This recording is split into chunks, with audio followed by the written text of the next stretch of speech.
Allez, on va s'intéresser à un nouveau modèle qui fait pas mal de bruit en ce moment, Commander Plus de Cohere.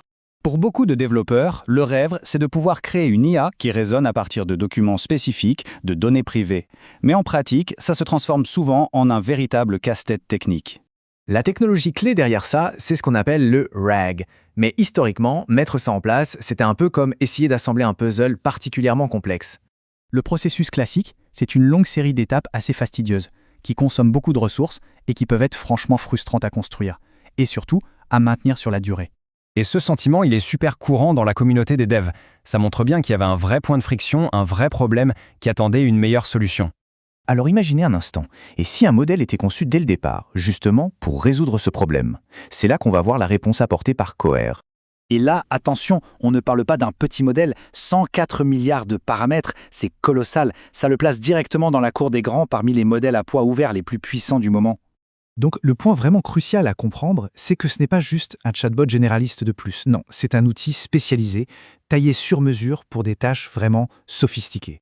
Ce qui est particulièrement intéressant ici, c'est la combinaison d'une fenêtre de contexte immense avec de très solides performances multilingues.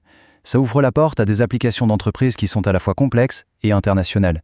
Bon, tout ça c'est bien beau, mais concrètement, comment ça facilite la vie des développeurs? Allons voir comment ça se met en œuvre. Et là, ça illustre parfaitement la proposition de valeur.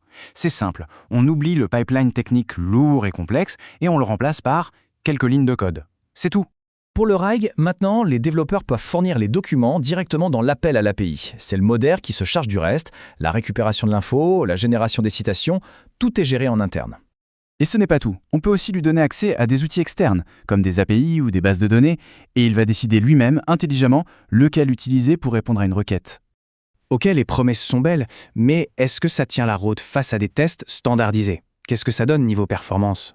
Eh bien, la réponse est nette. Sur le classement de référence OpenLLM, Commander Plus se place tout en haut du podium. Il surpasse d'autres modèles à poids ouvert qui sont pourtant très populaires et très puissants. Les benchmarks, c'est une chose. Mais le test ultime, le vrai test, c'est de voir ce qu'on pense des personnes qui l'utilisent au quotidien. Et les tout premiers retours de la communauté ont été immédiatement très positifs. Les gens ont noté une qualité, une sorte de personnalité unique dans ces réponses, ce qui a beaucoup plu.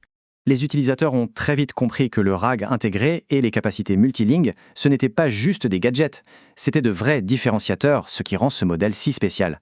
Et au-delà de ces fonctionnalités officielles, la communauté a aussi découvert des forces inattendues. Il excelle dans les tâches créatives et semble moins bridé par les filtres de sécurité, parfois un peu trop zélés, qu'on trouve sur d'autres modèles. Cette phrase, elle capture parfaitement l'enthousiasme général. Commander Plus est vraiment perçu comme le nouveau leader de la catégorie des modèles à poids ouvert. Donc voilà, l'idée à retenir, c'est qu'avec son orientation unique sur le RAG et l'utilisation d'outils, Commander Plus n'est pas juste un modèle de plus, c'est un nouvel outil extrêmement puissant qui pourrait bien redéfinir ce qui est possible de faire pour les développeurs.